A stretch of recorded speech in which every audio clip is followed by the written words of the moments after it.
La Voz de América presenta.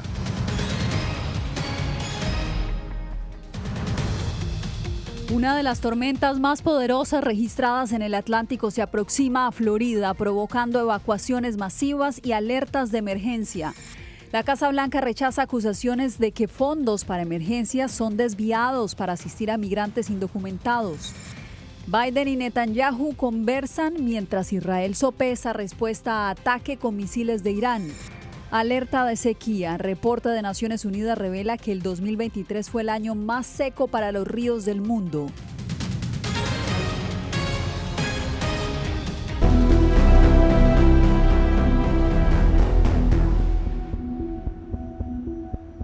Bienvenidos. El huracán Milton ya está acercándose a la costa oeste de Florida. La poderosa tormenta mantiene una categoría 3, estuvo también en 4 y 5 y así ha ido fluctuando, y mientras está a solo horas de tocar tierra, se han reportado decenas de tornados en ese estado. José Pernalete nos acompaña en vivo desde Tampa, allí lo vemos en pantalla, donde se espera la llegada de este peligroso ciclón. José ya se ha resguardado siguiendo las órdenes de las autoridades, pero antes estuvo registrando los preparativos de la comunidad y las autoridades ante la inminente llegada de uno de los huracanes más fuertes jamás registrados en la historia de esa región. José, ya volvemos contigo, pero veamos el informe que nos preparó más temprano. El huracán Milton, con vientos sostenidos de hasta 233 kilómetros por hora, está a punto de golpear Florida. Según las últimas actualizaciones del Centro Nacional de Huracanes, las autoridades han confirmado que el impacto es inminente. El huracán Milton se dirige hacia nosotros. Llegará tarde esta noche o temprano mañana por la mañana. Estamos listos para enfrentar un impacto importante. El presidente Joe Biden dijo haber hablado con DeSantis y con otras autoridades locales para mostrarles el apoyo del Ejecutivo Federal. Les he ofrecido todo lo que necesiten, todo lo que tenemos. Les dejé claro que deberían comunicarse si necesitan algo más. Les di mi número de teléfono personal aquí en la Casa Blanca para que se pongan en contacto conmigo directamente si es necesario. En este momento nos han ordenado a evacuar este sitio. En esta calle donde nos encontramos no observan absolutamente a nadie debido a que las autoridades ordenaron la evacuación absoluta ante lo que es el inminente arribo de este huracán. Una de las zonas que más preocupa es el condado de Pinellas, una península rodeada por el Golfo de México y la bahía de Tampa, que podría ser de las más afectadas por el impacto del huracán. Estamos hablando de casi 500,000 de personas que tienen que buscar un lugar seguro, ya sea con familiares, con amigos, uno de los refugios fuera del condado. Milton ya ha empezado a sentirse en la costa de Florida. Ya estamos viendo que algunas de esas bandas del huracán ya están empezando a acercarse a las costas oeste de la Florida y estamos viendo de que ya la marejada está empezando a aumentar. Según los analistas, los daños por el huracán Milton podrían oscilar entre 50.000 y 175.000 millones de dólares dependiendo de su ruta y magnitud. Los daños incluirían inundaciones, marejadas ciclónicas y destrozos en infraestructura clave. José Pernalete en vivo con nosotros. José, tú has pasado esta semana en Tampa, epicentro de esta emergencia. El mismo presidente Biden ha dicho que esta podría ser la tormenta del siglo. ¿Qué te han dicho los residentes, el personal de primeros auxilios y en qué situación te encuentras tú en este momento? Por fortuna, los residentes están confiados de la inmediata respuesta de las autoridades. Ellos admiten que es necesario evacuar las zonas de riesgo. Hay quienes incluso han insistido que no tienen a dónde ir y el mensaje es reiterado, Yasmin. Tienen que abandonar el área debido al impacto inminente. Los rescatistas están dispuestos a empezar las labores de socorro una vez que sean garantizadas las rutas por donde deben transitar, porque sabemos que con estos fuertes vientos son muchas piezas que van a ser desprendidas y van a permitir o conducir que estas vías alternas, las vías terrestres, sean completamente intransitables. Y durante las últimas horas hemos sido desalojados no solamente de inicialmente el hotel donde nos hospedábamos, porque se incrementaron las condiciones de riesgo y todas las personas debieron evacuar ese lugar, sino también del muelle donde nos encontrábamos y ahora nos encontramos en este preciso instante a 10 millas de la zona costera, a buen resguardo. Un poco lejos, pero estamos muy próximos a la bahía de Tampa. Pues José, muchísimas gracias por este reporte y por favor ten cuidado siempre a seguir el llamado de las autoridades. Nosotros cambiamos de información y nos quedamos aquí en Washington porque hoy el presidente Joe Biden y el primer ministro israelí Benjamin Netanyahu tuvieron una conversación telefónica después de 7 semanas, esta vez centrada en la respuesta de Israel al ataque con misiles de Irán de la semana pasada. Carolina Valladares se encuentra en vivo desde la Casa Blanca. Carolina, ¿qué ha trascendido de esta conversación? Bien, Yasmin, pues la transcripción salió hace apenas minutos, la tenemos aquí. En ella el presidente Biden le expresa a Netanyahu su compromiso a la seguridad de Israel. También dice que es momento de llegar a un acuerdo diplomático para lograr que los desplazados, que son muchos, miles, en ambos lados puedan regresar a sus hogares, en especial en el lado libanés, hablamos de cientos de miles. Y también ha dicho que hay que llegar a un acuerdo que permita que ha enfatizado, de hecho, que los civiles, que se tenga que minimizar el daño a los civiles, aunque Israel dice, Biden tiene el derecho a defenderse, sobre todo de los misiles que le lanza Hamas en Gaza y también Hezbollah en el Líbano. Pero hay que minimizar, insiste una vez más, en las víctimas civiles, sobre todo, dice, en los barrios más populados de la capital, que es Beirut. Horas después de salir a la luz las contundentes y soeces valoraciones de Joe Biden sobre su homólogo Benjamin Netanyahu, ambos líderes hablaron hoy para discutir la respuesta de Israel al ataque con misiles de Irán. Como todos ustedes saben, Estados Unidos y el gobierno israelí han mantenido conversaciones desde la semana pasada después del ataque de Irán, y esas conversaciones continuaron con el presidente y el primer ministro. Según la Casa Blanca, ambos líderes hablaron durante 30 minutos en una llamada en la que también estuvo presente la vicepresidenta Kamala Harris y el secretario de Estado Anthony Blinken. La secretaria de prensa Karine Jean-Pierre respondió a una pregunta sobre la presunta tensa relación entre ambos líderes, reportada en el último libro del veterano periodista Bob Woodward. Este presidente y el primer ministro se conocen desde hace décadas y su relación siempre ha sido honesta y directa. Y esta conversación de 30 minutos que tuvieron hoy también fue directa y muy productiva. Entre otros calificativos, Woodward narra cómo Biden habría descrito a Netanyahu como un mal tipo, algo que no fue desmentido por la Casa Blanca. Mientras el Departamento de Estado sigue instando a los estadounidenses a salir del Líbano y pide a las partes el cumplimiento de la resolución 1701 de la ONU, aprobada por unanimidad en 2006. Para ser claros, cuando decimos que queremos que se implemente la 1701, eso incluye todas las disposiciones de la 1701. No se refiere solo a las disposiciones que se aplican a Hezbollah. Significa que Israel también se retira al sur de la demarcación azul. Y precisamente esta postura es la que ha defendido el primer ministro interino del Líbano. Es la resolución 1701 de la ONU, que no solamente exige que Hezbollah se retire y también el ejército israelí de la zona, sino que le da a la ONU, a las Naciones Unidas, a los cascos azules, un rol de protección, de seguridad y de llevar estabilidad a la zona. Un rol que se ha visto ahora mismo menoscabado, pues las tropas de la ONU siguen en la zona, sin embargo ahora mismo están en situación pues de peligro. Carolina, gracias. Y en el sur del Líbano, los combates entre Israel y Hezbollah alcanzan un nuevo nivel de intensidad.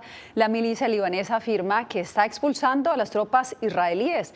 Joan Cabacés nos reporta desde Beirut cómo esta escalada está afectando a la población civil.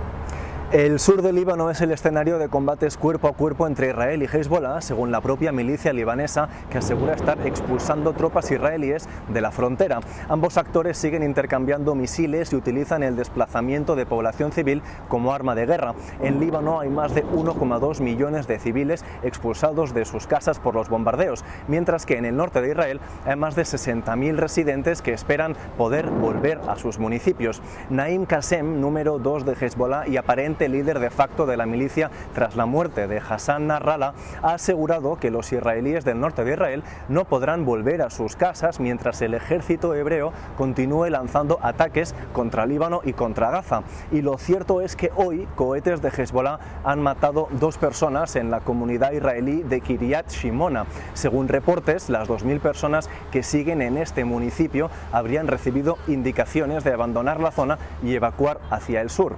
Estos ataques de Hezbollah demuestran que la milicia sigue suponiendo una amenaza para Israel, a pesar de haber perdido buena parte de su cúpula militar y parte también de su sistema de comunicación interno. Pero Israel se sigue sintiendo fuerte cuando ningún actor con influencia parece estar presionando para un alto el fuego en Líbano. Medios de comunicación israelíes como el Canal 12 aseguran que Israel está en una posición de fuerza y que cualquier acuerdo de tregua actual tendría que incluir el desmantelamiento de Hezbollah en el sur de Líbano. Joan Cabasés Vega, Voz de América, Beirut.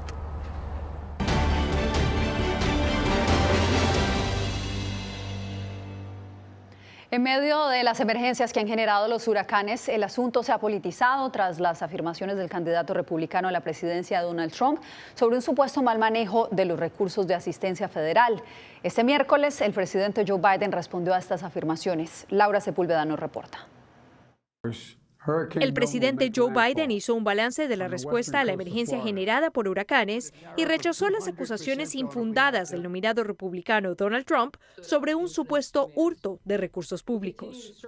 Dicen que el dinero se está desviando hacia los migrantes. ¡Qué ridiculez! No es verdad.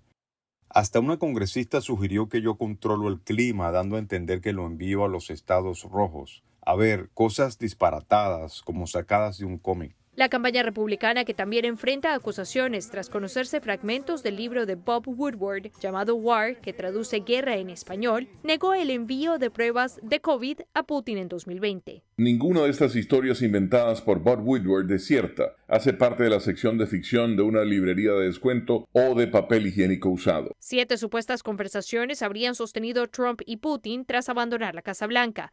ABC News le preguntó si habían hablado y Trump respondió: No lo he hecho. Eso es falso. Pese a sus recientes declaraciones públicas.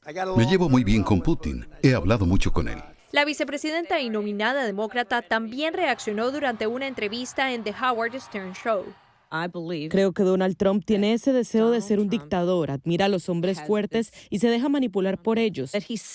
Envió en secreto kits de prueba de COVID para uso personal de Putin, de Rusia, un adversario de los Estados Unidos. El portavoz del Kremlin confirmó este miércoles que el expresidente estadounidense Donald Trump envió test para COVID-19 a Rusia, aunque negó que después de su presidencia sostuvieran conversaciones. Laura Sepúlveda, Voz de América.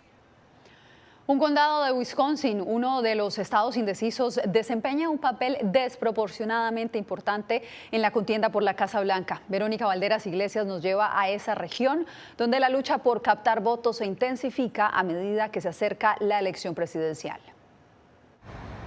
Ganar el estado pendular de Wisconsin podría determinar si la nominada presidencial demócrata o el republicano llegan a la Casa Blanca. En 2016 y 2020, el ganador en ese estado se alzó con menos de un punto porcentual del voto. Mientras la mayoría de los condados en Wisconsin son conservadores, Dane, el segundo más grande y hogar de la Universidad de Wisconsin, es un bastión liberal. Se espera que la vicepresidenta Kamala Harris gane aquí, pero el número de votos cuenta. Si mucha gente vota por ella, el margen de victoria sería tan grande que podría ser suficiente para cruzar la meta. La presencia conservadora en el condado podría también ayudar al expresidente Donald Trump, dice Wagner.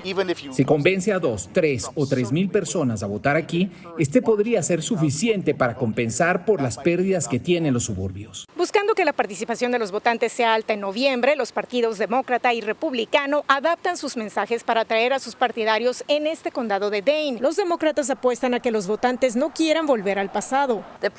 La preservación de la democracia es un tema muy importante, así como el cuidado de la salud reproductiva. El mensaje republicano se centra en la economía. La opción es Donald Trump, que de presidente fue un éxito económico. Kamala Harris junto a Joe Biden son un fracaso. Los demócratas rechazan tal análisis. La mayoría de los votantes en el condado Dane ya decidieron por quién votarán, dicen los investigadores. En el estado, solamente un 4% de los votantes continúan verdaderamente indecisos, según encuestas de la Universidad Marquette. Algunos están indecisos porque no prestan mucha atención a la política y la hallan frustrante. Con la carrera presidencial tan apretada, los partidos seguirán cortejando a los votantes indecisos en espera de que sus votos les ayuden a ganar el estado y posiblemente la presidencia. Verónica Valderas Iglesias, Voz de América, Condado de Dane, Wisconsin. En otras noticias, el año 2023 ha sido el más seco registrado para los ríos del mundo. Esto según el más reciente informe de la ONU, en el que alerta sobre las sequías que afectan a los ríos y sus implicaciones para la agricultura y la seguridad hídrica a nivel global. Ángela González con la información. Según un reporte de la Agencia Meteorológica de la ONU, la reducción de los caudales de los ríos en el mundo cayó a mínimos históricos, lo que pone en peligro el suministro de agua para la humanidad. El 2023 fue el año más seco para los ríos del mundo en 33 años. Segundo, los glaciares de todo el mundo perdieron la mayor cantidad de agua en los últimos 50 años. Y tercero, el ciclo del agua se está volviendo más errático. Los principales ríos en el mundo, tales como Mississippi, Ganges, Mekong y los de la cuenca del Amazonas, están en niveles críticos. Unos 3.600 millones de personas enfrentan un acceso limitado al agua durante al menos un mes al año y para 2050 esta cifra podría aumentar a 5.000 millones, según la agencia de la ONU. En Manaus, Brasil, habitantes junto al río Madeiro ya sienten los efectos. En esta agua no se puede bañar. Para conseguir agua para beber tenemos que salir fuera de la comunidad y a veces ni siquiera allí. Según el informe de la ONU, el calor récord del año pasado también resultó en las mayores pérdidas de masa de los glaciares del mundo en 50 años y en general el 50% de las cuencas hidrográficas mundiales mostraron condiciones anormales, lo que redujo la disponibilidad de agua para la agricultura y la industria. Los altos caudales del verano provenientes de los glaciares que se derriten van a desaparecer porque ya no habrá almacenamiento. Por lo tanto, si el glaciar desaparece, eso cambiaría completamente el proceso hidrológico y las condiciones de los ecosistemas, además de la disponibilidad de agua para los agricultores, etc. Ángela González, Voz de América. Cuando volvamos, las sanciones de la Unión Europea contra Nicaragua se extienden. ¿Qué implicaciones traerá esta decisión? Les contamos en instantes.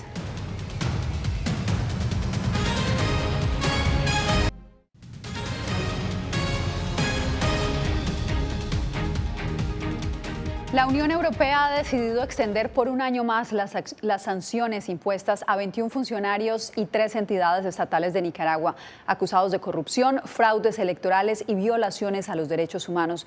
A continuación, Donaldo Hernández nos informa. Diversas organizaciones opositoras celebran la decisión de la Unión Europea de ampliar por un año más las sanciones a 3 instituciones y 21 funcionarios nicaragüenses, entre ellos la vicepresidente Rosario Murillo y 3 de sus hijos, quienes son asesores presidenciales. Agradecemos que una vez más el tema de Nicaragua y su crítica situación de violaciones a derechos humanos esté puesta sobre la mesa de la Unión Europea. La Unión Europea mantiene estas sanciones por considerar que persisten las violaciones a los derechos humanos.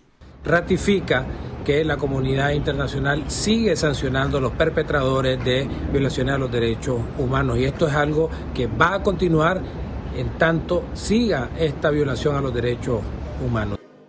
No obstante, algunos analistas consideran que si bien se mantienen desde el año 2019, las sanciones no han obligado al gobierno de Daniel Ortega a dialogar y garantizar elecciones libres. Debe haber una estrategia muy concertada, muy sistemática entre la Unión Europea y otros cooperantes y otras fuentes de inversión y destinos del comercio nicaragüense para ejercer una presión mucho más fuerte sobre Ortega. Las autoridades nicaragüenses no se han pronunciado sobre la decisión de la Unión Europea de renovarle las sanciones hasta octubre del año 2025. Donaldo Hernández, Voz de América. En breve les contamos sobre las acciones del nuevo gobierno de México para abordar la seguridad ciudadana.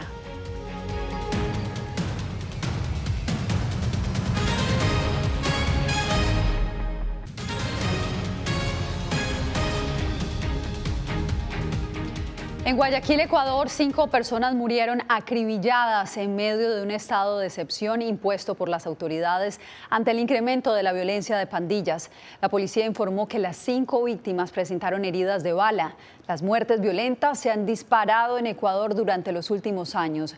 La tasa de homicidios pasó de 6 por cada 100.000 habitantes en el 2018 a 47 este año. Las autoridades lo atribuyen, por lo general, a ajustes de cuentas entre bandas dedicadas al narcotráfico. Y en México, el nuevo secretario de Seguridad visitó el estado de Culiacán, escenario frecuente de enfrentamientos armados entre narcotraficantes. También se refirió al asesinato reciente de un alcalde en Guerrero, apenas días de que asumiera el cargo. Miguel Ángel Boiso nos informa. El titular de la Secretaría de Seguridad y Protección Ciudadana ofreció los primeros avances de la investigación del homicidio de Alejandro Arcos Catalán, alcalde de Chilpancingo, Guerrero, cuyo cuerpo fue localizado y decapitado el pasado 6 de octubre. Iba a acudir a Petaquillas a una reunión solo. Él sale de Chilpancingo y se va rumbo a Petaquillas en su camioneta, sin escoltas, sin chofer. Sabemos que iba a una reunión específica. Se pierde comunicación en una comunidad y posteriormente se encuentra el hallazgo horas más tarde ya del cuerpo sin vida del alcalde. Luego de que el alcalde fuera asesinado, Gustavo Alarcón Herrera fue elegido para ocupar de manera interina la presidencia municipal de Chilpancingo. La verdad es de que es muy triste porque pues nosotros nos dedicamos profesamente a eso, a servirle a nuestro pueblo. Tras la presentación de las estrategias federales de seguridad, el secretario Harfuch visitó la ciudad de Culiacán para reunirse con el gobernador de ese estado, Sinaloa, luego de la crisis de violencia que viven varios municipios desde el pasado 9 de septiembre. En primer lugar, que se mantiene reforzado el apoyo de la Federación. Luego se va a concentrar personal activos de la Guardia Nacional. Por su parte, la presidenta de México aclaró que no habrá una guerra contra el narcotráfico. Hay estrategia, hay inteligencia, hay prevención, hay atención a las causas, pero no se va a regresar a un enfrentamiento fuera de la ley, que eso es lo que quiere decir la guerra. La guerra quiere decir permiso para matar. La violencia en México sigue siendo uno de los principales desafíos para el gobierno de Claudia Sheinbaum, quien apenas lleva una semana en la presidencia. Los recientes ataques reflejan el poder de los grupos criminales en diversas regiones del país. Miguel Ángel Boiso, Voz de América, Ciudad de México. 3 científicos recibieron el Premio Nobel de Química por su innovador trabajo en el descubrimiento de millones de proteínas, componentes esenciales de la vida. David Baker, Demis Hassabis y John Jumper lograron decodificar la estructura de estas proteínas y crear nuevas, lo que ha permitido avances significativos en el desarrollo de medicamentos. Utilizando inteligencia artificial, fueron capaces de predecir la estructura de casi 200 millones de proteínas. Nosotros hacemos una breve pausa y ya regresamos aquí al Mundo al Día.